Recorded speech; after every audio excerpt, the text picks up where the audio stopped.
So Jules Ainsworth, thank you so much for joining me. You are an executive. You have your own business now as a consultant. You are a paddleboard aficionado. Is that the game? Paddleball? Paddle tennis, and I'm obsessed. You're right. Thanks for having me this morning, Erin. Thank you so much, and happy International Women's Day to you. Thank you, and to you. Yes. So delighted that you're joining us, and gonna have some conversations, some little chats, fireside chats, that's really going to provide some inspiration to the emerging leaders that we have within our organization and beyond.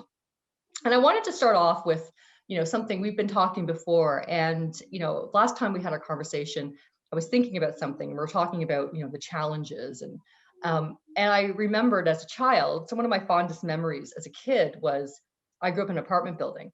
And whenever there was a massive storm, my father would bring me out onto the balcony to watch it, which you would think would be really scary. And storms can be scary. There are loud noises, there's flashes, it's cold, it can be scary.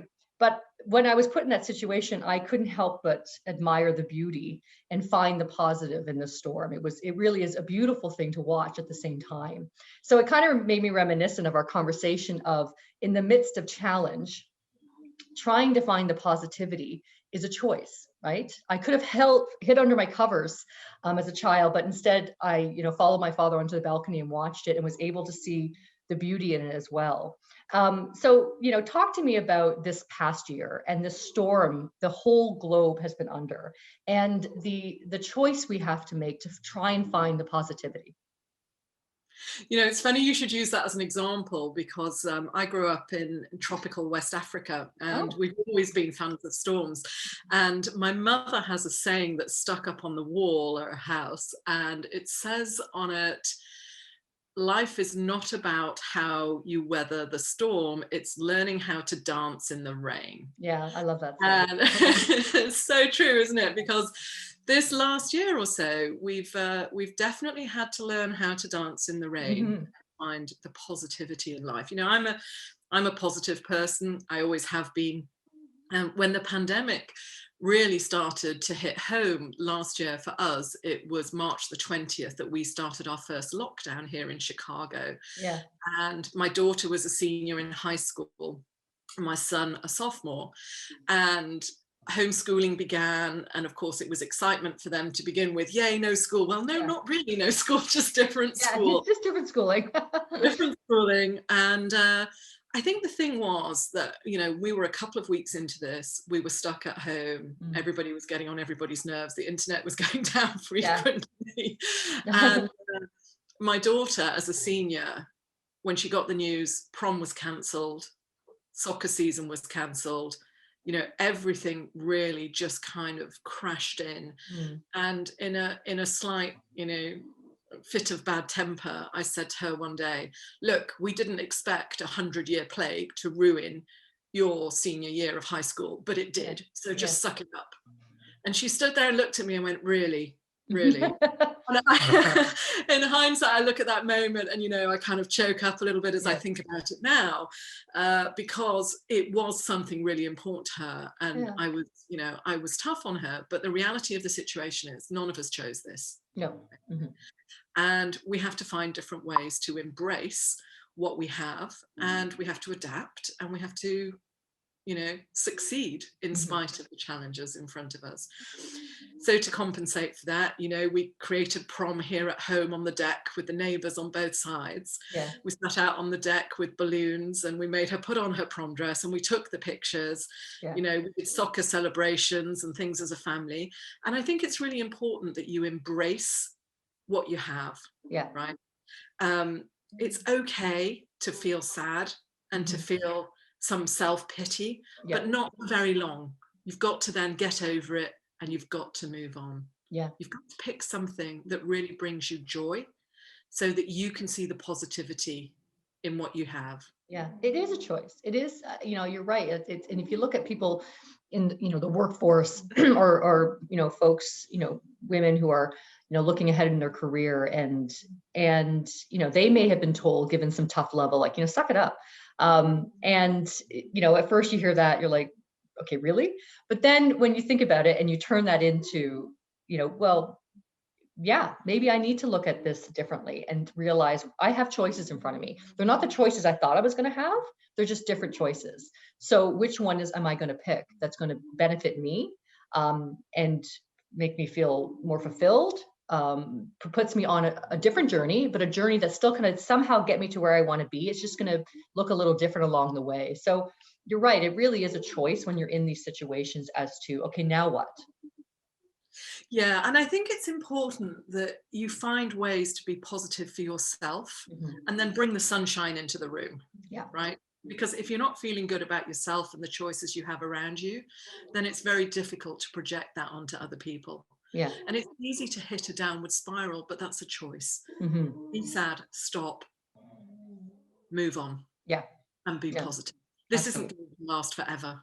And no, it is going to end. There will be, and then when it ends, something else will happen. There will be, let's hope it's not going to be this global, but there will be other challenges in your life, that you're going to have to weather this. And if anything, this is teaching a life lesson to the entire world, of having to find the positivity, make choices, and pivot and move on to another journey, to try and get you to where you need to go. And enjoy the ride. You have to dance in the rain. You have to dance in the rain. And sing if you can. And that talks another topic about the idea of stress. And this has been, to say it hasn't been stressful for a lot of people would be an understatement, because it's added a new layer of stress. We working from home. I think a lot of people have had this sort of hybrid work from home, but it's always been when it suited you. You had the refrigerator repair guy was coming over, so I'm going to work from home today. And so it was more of a flexibility and a choice in some situations. But now there's no choice. It's like, you're not allowed in this office, get home. And so when that choice is taken away, then it has a different dynamic. And then of course, your children are now home, and you have to now focus on them and homeschool them. You may have a spouse who's also working from home, and then there's competing, like the whole idea of space. And then you could have elderly parents who live nearby, and they need your support because their resources have been depleted because of the virus. And it adds a new layer of a new dynamic. Like for instance, right now you may hear some snoring dogs because they just seem to follow me, pass out, and snore around me. So I'm quite often I'll be in a meeting and someone goes, "What's that noise?" It's my bulldog. I'm sorry, they're snorers. So it's just a new dynamic. But it is a new layer of stress, and that idea of being confined in that space can be really stressful.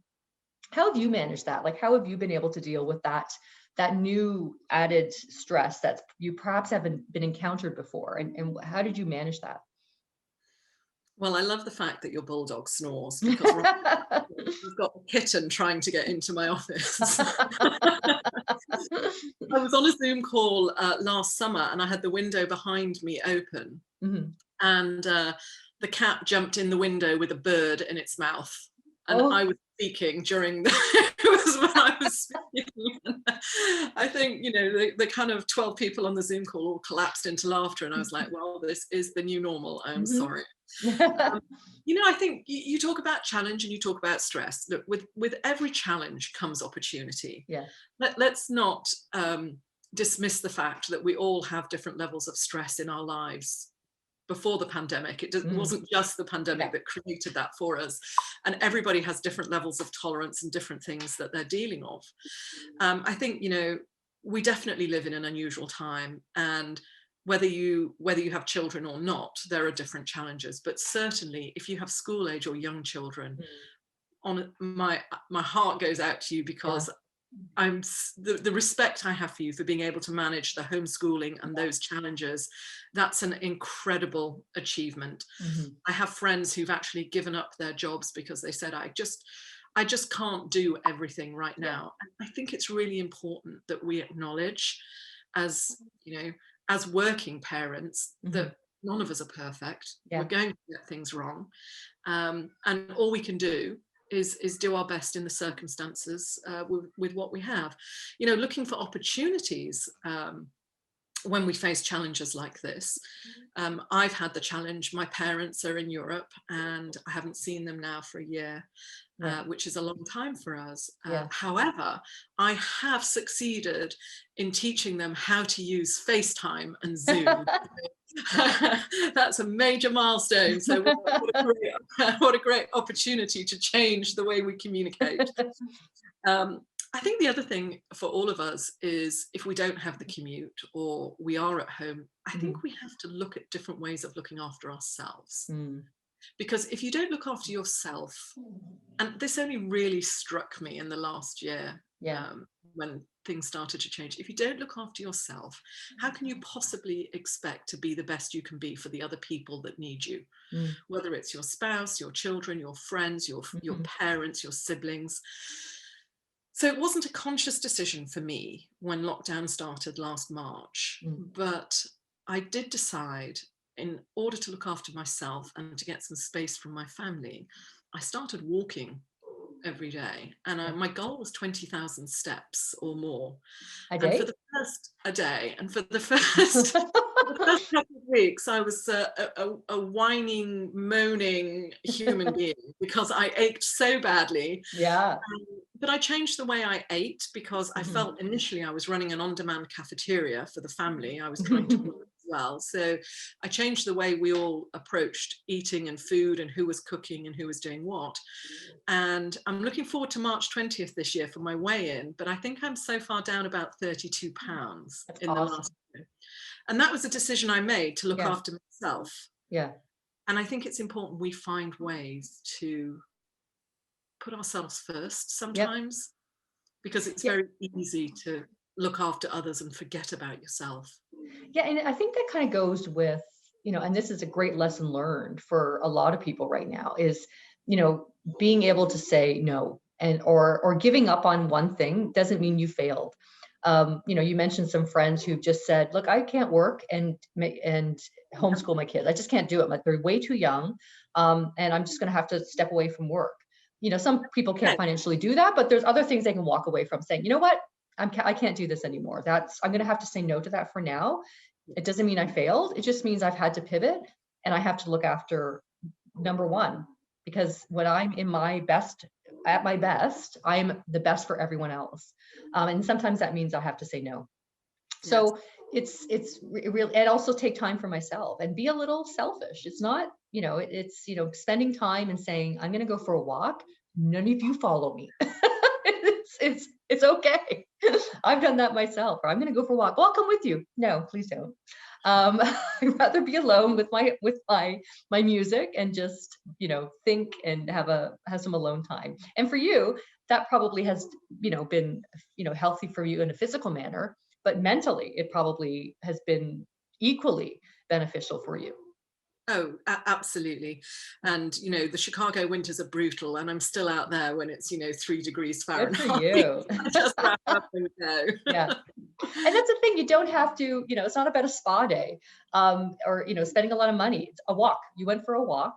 You live in a big urban city in cold weather, and it was a choice, and you did it. It doesn't mean you have to, hire a personal trainer or, go to expensive meditation. It's anyone can do this. Anyone can find some time for self-care. And because when you take care of yourself, you're at your best. So I also instigated Help Yourself Mondays, where I didn't do anything in the kitchen whatsoever. And I've got to say, my 16-year-old son has become quite proficient at about 3 or 4 different dishes, because he's had to be. My 18-year-old son has now mastered craft dinner, which is great. I don't eat it, but he likes it. So I've, because he said, can you make me craft dinner? I'm like, you know what, you can do that. Read the instructions on the back, like I had to when I was much younger than you, and figure it out. And he has. So absolutely, it does. I like that self-help Mondays. I may implement that and nick that off you. I think really, in summary, the last year for me has been, don't look back. You're not going that way. Yeah. I like that. Look forward.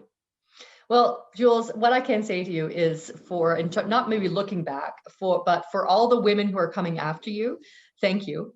It's because of, female leaders like you that you are paving a way for other female leaders, other leaders of minorities, and it has made a difference. And, listening to someone be vulnerable and say, yeah, this was a crappy year for me, but I just took some small steps. Something as simple as taking a walk has made a world of difference for me. And it demonstrates that anyone, regardless of what level you're at in your career right now, realize that I have a choice too. So thank you so much. You're so welcome. Thanks, Erin. And happy Appreciate it. International Women's Day.